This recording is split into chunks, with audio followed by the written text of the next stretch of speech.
In this video, we are going to be relabeling trusses. We understand that truss labeling methodology varies widely, and designers and organizations often have specific labeling standards. For this lesson, we will apply labels to the trusses in a series, starting with Series A and moving our way through to Series F. It's important that we stay together throughout this training and apply all labels as specified, since we will be referencing the components by name in additional videos. One note, it is good practice to label your trusses with uppercase letters, so let's press our caps lock to be on. Let's get started. As we can see, system-generated labels are automatically applied after generating designs for our truss envelopes. We are going to update the system-generated labels with our preferred truss labels. Pan over so we can get started at the left side of the structure, which will be our Series A trusses. Select the gable and from the Properties panel, locate the component design name. Here we will adjust the name to be A01-GBL. Select this next truss in line and we will label it to be A01. Moving over to our tray ceiling trusses, click on the truss and we are going to name these A01A. These next trusses differ because they have overhangs on both ends. We will change the name to A01B. Nice. This wraps up labels for Series A. Okay, next we're going to jump over to the front right of the house, which will be our Series B trusses. We will start with the outside gable truss. Click to select it and call this B01-GBL. Next in line, click this truss and we will rename it to be B01. Moving to the left, we can see here that this truss was looked over during our editing process. So we need to adjust this truss envelope. To do so, let's select the truss, and then from the Properties panel, we will set the right overhang to 0. Once we adjust the truss envelope properties, we need to then right-click on it and select Regenerate Component.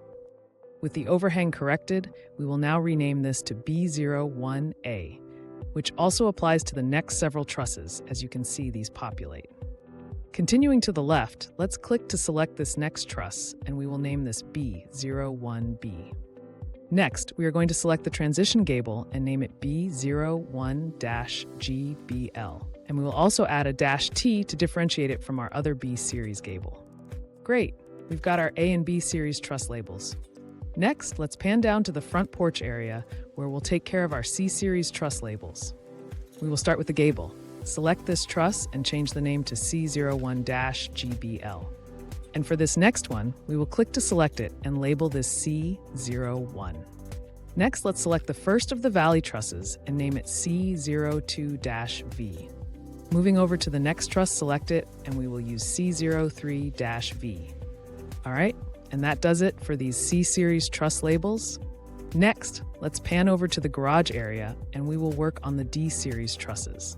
Starting with our hip girder, we will click to select this and call that D01-G for girder. Next, we will move over and select this truss and rename it using D02. Moving further up the garage area, we will click and select the truss and use D03. Then we will click on the next truss in line and use D04. Here, let's select this truss and then we will enter D05 for its label. And here, select the truss and call this truss D06. Let's get out of the current selection. To do so, click inside the layout somewhere not on a truss and then press Escape. Let's jump up to the valley area and relabel these. Here we will cover an additional method of renaming trusses. This method allows us to select a group of trusses by pressing the Control button and dragging the mouse around the trusses we want to relabel.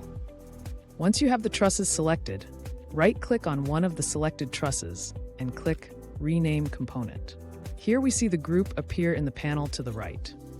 Our next step is to click on one of the selected trusses and type in the new name.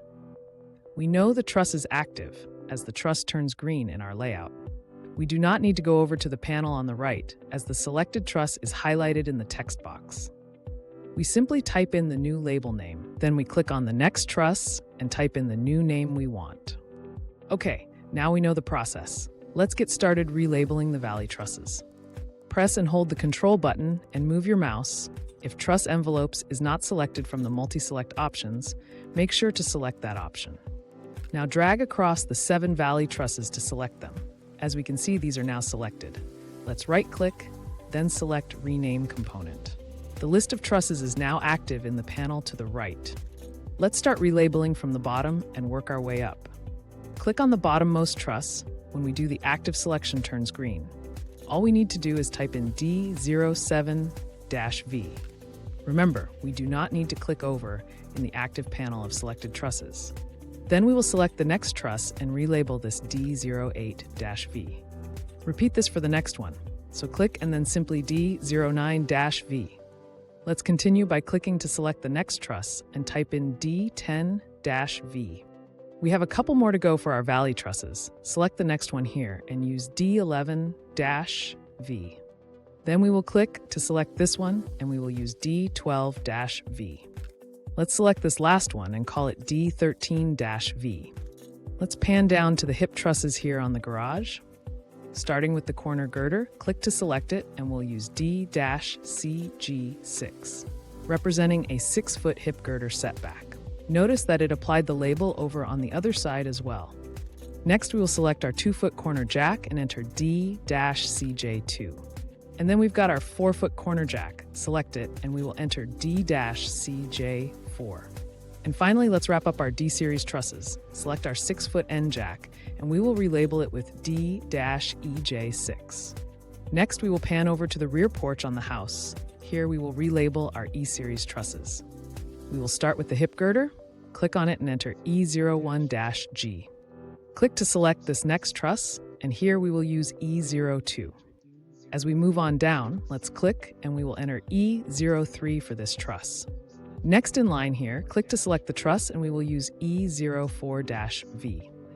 Here, let's select this truss and we will relabel it with E05-V for this one.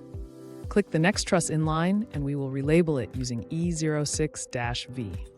And finally, wrap up this valley set by selecting this truss and we will enter E07-V for its label. Next, let's take care of our E-series hip trusses. Pan back up and we will start with our corner girders. Click on the girder. For this label, we'll use E-CG6. Next will be our corner jacks. Select the corner jack along the left side and we'll name this E-CJ2. Moving on through. Select the next corner jack and we will name this one E-CJ4. Here we will wrap up this set for our E-series. Select our end jack along the back edge and here we will use E-EJ6. Now we should be all set for the rear porch section. Now let's pan over to the fireplace. Here we will rename our F-series trusses. Select the gable along the top edge and we will relabel it. We will use F01-GBL. Click to select the short mono truss. Here we will use F01. This will wrap up the fireplace labels. And there we have it. All trusses are labeled and we're looking good. While applying user labels is a repetitive process, it's a very important one. Being intentional about labeling allows you to systematically review and optimize each design. Thanks for watching.